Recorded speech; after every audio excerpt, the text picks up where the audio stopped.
بسم اللہ الرحمن الرحیم۔ السلام علیکم ورحمۃ اللہ وبرکاتہ۔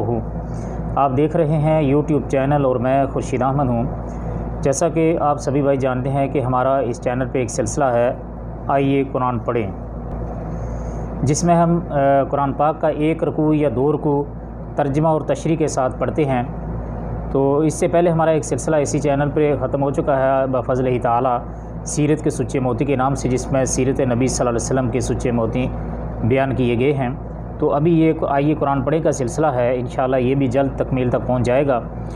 تو آج ہم سورۃ آل عمران، سورۃ بقرہ ہماری پچھلی ویڈیو میں پوری ہو گئی ہے، تو آج سے ہماری سورۃ آل عمران شروع ہو رہی ہے۔ آج ہم سورۃ آل عمران کی آیت نمبر 1 سے آیت نمبر 9 تک کا ترجمہ اور تشریح پڑھیں گے۔ اعوذ باللہ من الشیطان الرجیم، بسم اللہ الرحمن الرحیم۔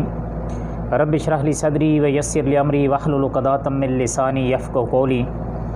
رب زدنی علما رب زدنی علما رب زدنی علما۔ الف لام میم، الف لام میم، الف لام میم، اس کا معنی الف لام میم ہی یہ حروف مقطعات ہیں۔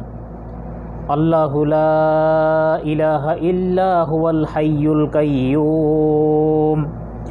اللہ تعالیٰ وہ ہے جس کے سوا کوئی معبود نہیں، جو زندہ اور سب کا نگہبان ہے۔ اس آیت کریمہ کی تفسیر کچھ یوں بیان کی گئی ہے، یعنی حی اور قیوم اللہ تعالیٰ کی خاص صفات ہیں جن کا مطلب وہ ازل سے ابد تک رہے گا، اسے موت اور فنا نہیں۔ قیوم کا مطلب سارے کائنات کا قائم رکھنے والا، محافظ اور نگران ہے۔ ساری کائنات اس کے محتاج، وہ کسی کا محتاج نہیں۔ عیسائی حضرت عیسیٰ علیہ السلام کو اللہ یا ابن اللہ یعنی اللہ کا بیٹا یا تین میں سے ایک مانتے تھے۔ گویا ان کو کہا جا رہا ہے جب حضرت عیسیٰ علیہ السلام بھی اللہ کی مخلوق ہیں، وہ ماں کے پیٹ سے پیدا ہوئے اور ان کا زمانہ ولادت بھی تخلیق کائنات سے بہت عرصہ بعد کا ہے، تو پھر وہ اللہ یا اللہ کا بیٹا کس طرح ہو سکتے ہیں؟ نیز ان پر موت بھی نہیں آنی چاہیے تھی، لیکن ایک وقت آئے گا کہ وہ بھی موت سے ہمکنار ہوں گے، اور عیسائیوں کے بقول ہمکنار ہو چکے ہیں۔ احادیث میں آتا ہے کہ 3 آیتوں پر اللہ کا اسم اعظم ہے جس کے ذریعے سے دعا کی جائے تو رد نہیں ہوتی۔ ایک یہی آل عمران کی آیت، دوسری آیت الکرسی، اور تیسری سورۃ طٰہٰ۔ ابن کثیر تفسیر آیت الکرسی، یعنی ابن کثیر رحمۃ اللہ نے جہاں آیت الکرسی کی تفسیر کی ہے وہاں یہ بات بیان کی ہے۔ نزل علیک الکتاب بالحق مصدقا لما بین یدیہ وانزل التوراۃ والانجیل۔ جس نے آپ پر حق کے ساتھ اس کتاب کو نازل فرمایا، یعنی اس کی منزل من اللہ ہونے پر کوئی شک نہیں۔ کتاب سے مراد قرآن مجید ہے، جو اپنے سے پہلے کی تصدیق کرنے والی ہے، اس سے پہلے تورات اور انجیل کو اتارا تھا۔ من قبل هدى للناس وانزل الفرقان ان الذين كفروا بآيات الله لهم عذاب شديد والله عزيز ذو انتقام۔ اس سے پہلے لوگوں کو ہدایت کرنے والی بنا کر، اور قرآن بھی اسی نے اتارا۔ جو لوگ اللہ تعالیٰ کی آیتوں سے کفر کرتے ہیں ان کے لیے سخت عذاب ہے، اور اللہ تعالیٰ غالب ہے، بدلہ لینے والا ہے۔ اس سے پہلے انبیاء پر جو کتابیں نازل ہوئیں، یہ کتاب اس کی تصدیق کرتی ہے، یعنی جو باتیں ان میں درج تھیں ان کی صداقت اور ان میں بیان کردہ پیشن گوئیوں کا اعتراف کرتی ہے، جس کے صاف معنی یہ ہیں یہ قرآن کریم بھی اسی ذات کا نازل کردہ ہے جس نے پہلے بہت سی کتابیں نازل فرمائیں۔ اگر یہ کسی اور کی طرف سے یا انسانی کاوشوں کا نتیجہ ہوتا، ان میں باہم مطابقت کی بجائے مخالفت ہوتی۔ یعنی اپنے وقت میں تورات اور انجیل بھی یقیناً لوگوں کے لیے ہدایت کا ذریعہ تھیں، اس لیے کہ ان کے اتارنے کا مقصد ہی یہی تھا۔ تاہم اس کے بعد دوبارہ کہہ کر وضاحت فرما دی گئی ہے کہ اب تورات اور انجیل کا دور ختم ہو گیا ہے، اب قرآن نازل ہو چکا ہے، وہ فرقان ہے، اور اب صرف وہی حق و باطل کی پہچان ہے۔ اس کو سچا مانے بغیر عند اللہ کوئی مسلمان اور مومن نہیں ہو سکتا۔ ان اللہ لا یخفی علیہ شیء فی الارض ولا فی السماء۔ اللہ تعالیٰ، یقیناً اللہ تعالیٰ پر زمین و آسمان کی کوئی چیز پوشیدہ نہیں ہے۔ هو الذی یصورکم فی الارحام کیف یشاء لا الہ الا هو العزیز الحکیم۔ وہ ماں کے پیٹ میں تمہاری صورتیں جس طرح چاہتا ہے بناتا ہے، اس کے سوا کوئی معبود برحق نہیں، وہ غالب ہے، حکمت والا ہے۔ یعنی کہ ماں کے پیٹ میں جس طرح صورتیں چاہتا ہے بناتا ہے، کہ اس کی تفسیر کچھ یوں ہے کہ خوبصورت یا بدصورت، مذکر یا مونس، نیک بخت یا بدبخت، ناقص الخلقت یا تام الخلقت۔ جب رحم مادر میں یہ سارے تصرفات صرف اللہ تعالیٰ ہی کے کرنے والا ہے، تو حضرت عیسیٰ علیہ السلام اللہ کس طرح ہو سکتے ہیں، جو خود بھی اسی مرحلہ تخلیق سے گزر کر دنیا میں آئے ہیں، جس کا سلسلہ اللہ نے رحم مادر میں قائم فرمایا ہے۔ هو الذی انزل علیک الکتاب منہ آیات محکمات ہن ام الکتاب واخر متشابہات وَأَمَّا الَّذِينَ فِي قُلُوبِهِمْ زَيْغٌ فَيَتَّبِعُونَ مَا تَشَابَهَ مِنْهُ ابْتِغَاءَ الْفِتْنَةِ وَابْتِغَاءَ تَأْوِيلِهِ وَمَا يَعْلَمُ تَأْوِيلَهُ إِلَّا اللَّهُ وَالرَّاسِخُونَ فِي الْعِلْمِ يَقُولُونَ آمَنَّا بِهِ كُلٌّ مِّنْ عِندِ رَبِّنَا وَمَا يَذَكَّرُ إِلَّا أُولُو الْأَلْبَابِ۔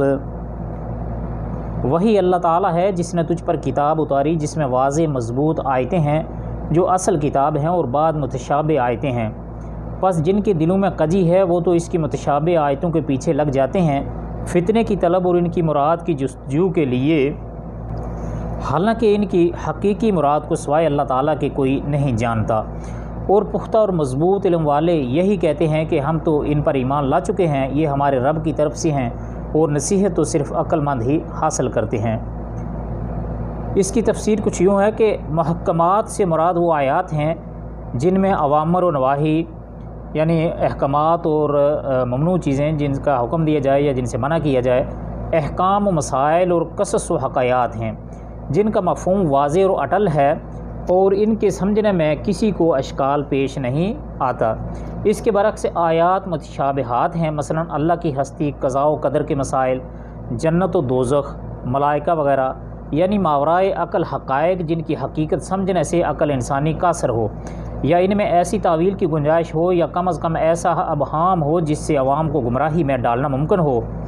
اس لیے آگے کہا جا رہا ہے کہ جن کے دلوں میں کجی ہوتی ہے وہ آیات متشابہ کے پیچھے پڑے رہتے ہیں اور ان کے ذریعے سے فتنے برپا کرتے رہتے ہیں، جیسے عیسائی ہیں۔ قرآن نے حضرت عیسیٰ علیہ السلام کو عبداللہ اور نبی کہا، یہ واضح اور محکم بات ہے، لیکن عیسائی اسے چھوڑ کر قرآن کریم میں حضرت عیسیٰ کو روح اللہ اور کلمۃ اللہ جو کہا گیا ہے، اس سے اپنے گمراہ کن عقائد پر غلط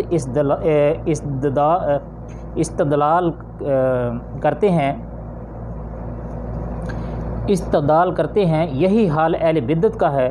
قرآن کے واضح عقائد کے برعکس اہل بدعت نے جو غلط عقائد گڑھ رکھے ہیں، وہ انہیں متشابہات کو بنیاد بناتے ہیں، اور بسا اوقات محکمات کو بھی اپنے فلسفیانہ استدلال کے گورکھ دندے سے متشابہات بنا دیتے ہیں۔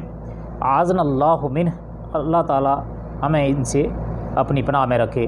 ان کے برعکس صحیح العقیدہ مسلمان محکمات پر عمل کرتا ہے اور متشابہات کے مفہوم کو بھی اگر اس میں اشتباہ ہو محکمت کی روشنی میں سمجھنے کی کوشش کرتا ہے، کیونکہ قرآن نے انہی اصل کتاب قرار دیا ہے جس سے وہ فتنے سے بھی محفوظ رہتا ہے اور عقائد گمراہی سے بھی۔ جعلنا اللہ منہم، اللہ تعالی ہمیں ایسے ہی لوگوں میں سے بنائے۔ تعویل کے ایک معنی تو ہیں کسی چیز کی اصل حقیقت، اس معنی کے اعتبار سے الا اللہ پر وقف ضروری ہے، کیونکہ ہر چیز کی اصل حقیقت واضح طور پر صرف اللہ تعالیٰ ہی جانتا ہے۔